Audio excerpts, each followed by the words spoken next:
Palakkad DCC president സംസാരിക്കുന്ന ഈ വിഷയത്തിലായിരിക്കും അദ്ദേഹം മരിച്ച വീട്ടിലുണ്ട്, ഞങ്ങൾ സംസാരിച്ചു. ഞാൻ DC പ്രസിഡന്റാണ്. കണ്ട മുണ്ടിയിൽ തെറ്റുണ്ടോ?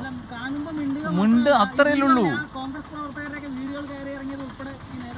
അങ്ങനെയൊന്നും കണക്കാക്കേണ്ട കാര്യമില്ല. ആ നിലവിലുള്ള MLA നല്ല പരിചയമുള്ള ആളുകളെ ഒരു നടപടിന്റെ പേരും കൊണ്ട് മുഖം തിരിച്ച് നടക്കേണ്ട കാര്യമില്ലല്ലോ, അത്രേ ഉള്ളൂ.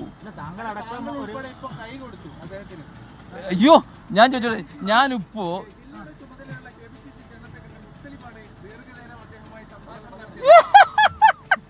നിങ്ങൾ തമാശ പറയട്ടോ? ഞങ്ങൾ കണ്ട മരിച്ചവിടെ കണ്ട മിണ്ട തിരിച്ചു ഇതുവരെ നശിച്ചിട്ടില്ല. സുഹൃബന്ധമുണ്ട്. VD സതീശൻ അടക്കം ഇന്നലെ വന്നപ്പോ ബോധ്യപ്പെട്ടതിന്റെ അടിസ്ഥാനത്തിലാണ് അദ്ദേഹത്തെ പുറത്താക്കിയതെന്ന് കൃത്യമായി പറഞ്ഞു. സംശയമില്ലല്ലോ, ആ പുറത്താക്കിയത് തന്നെയാണ്. ഞാൻ ചോട്ടെ, രാഹുൽ മാങ്കൂട്ട് അത് വിടും. ഇനി വേറെ അതർ പാർട്ടി, വേറൊരു പാർട്ടിയുടെ ഞാൻ ചോട്ടെ, ഇപ്പൊ ഇവിടുത്തെ പാർട്ടിയുടെ മന്ത്രിയായിട്ട് രാജേഷിനെ വഴി വെച്ച് ഞങ്ങൾ പരിചയം കൊണ്ട് കണ്ട സംസാരിച്ച എന്താ തെറ്റ്? കണ്ട പരിചയമുള്ള സംസാരിക്കില്ലേ? അത് വേറെ ഇത് വേറെ. കണ്ട പരിചയം പറഞ്ഞത് ദയവ് ചെയ്ത് ഇല്ലാത്തത് വ്യാഖ്യാനിക്കരുത്. BJPയും അതോടൊപ്പം തന്നെ DYFI ഒക്കെ തടഞ്ഞു കഴിഞ്ഞാൽ ഏതെങ്കിലും തരത്തിൽ സംരക്ഷണം കോൺഗ്രസ് ഒരുക്കുമോ? ഞങ്ങൾ സംരക്ഷണം കൊടുക്കേണ്ട കാര്യമില്ല. അദ്ദേഹം തന്നെ സംരക്ഷണം ചെയ്യാനുള്ള ആളുകളും സൗകര്യമൊക്കെ ഉള്ളതാണ്. അങ്ങനെ ആളെ ഉപദ്രവിക്കേണ്ട കാര്യമില്ലല്ലോ. അത് MLA അല്ലേ, ആളെങ്ങനെ ഉപദ്രവിക്കുക?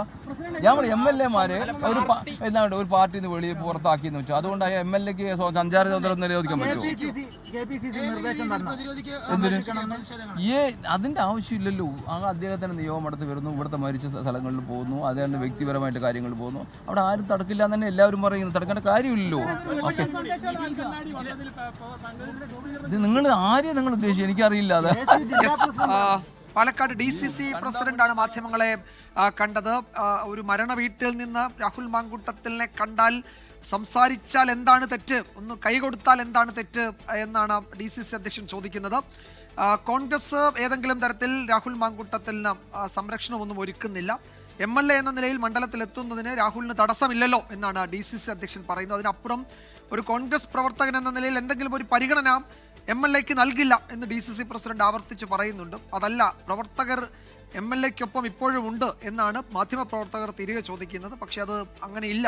അത്തരം ഒരു സംരക്ഷണവും ഒരു സഹായവും കോൺഗ്രസ് നൽകുന്നില്ല. സസ്പെൻഡ് ചെയ്യപ്പെട്ട അംഗം എന്ന നിലയിൽ മാത്രമേ കാണൂ എന്ന് DCC പ്രസിഡന്റ് ആവർത്തിക്കുകയും ചെയ്യുന്നുണ്ട്. ഇപ്പോഴും MLA ഓഫീസിന് മുന്നിൽ BJP പ്രവർത്തകരുടെ പ്രതിഷേധമുണ്ട്. ചൂലുമായിയാണ് അവിടെ പ്രവർത്തകരെത്തിയത്. അവരെ പോലീസ് അറസ്റ്റ് ചെയ്ത് നീക്കുന്നുണ്ട് അവിടെ നിന്ന്. MLA ഓഫീസിൽ എത്തിയിട്ടില്ല. മണ്ണാർക്കാടാണ്. തിരികെ പാലക്കാട്ടേക്ക് എത്തും, ഓഫീസിൽ എത്തുമോ എന്നതിൽ സ്ഥിരീകരണം ഒന്നുമില്ല. ലോകത്തെവിടെയായാലും ഏത് സമയത്തും 24 വാർത്തകളും ഓഗ്മെന്റഡ് റിയാലിറ്റി പാക്കേജുകളും എക്സ്പ്ലെയിനറുകളും വിശദമായി കാണാൻ ഞങ്ങളുടെ YouTube ചാനൽ നിങ്ങൾക്ക് സബ്സ്ക്രൈബ് ചെയ്യാം.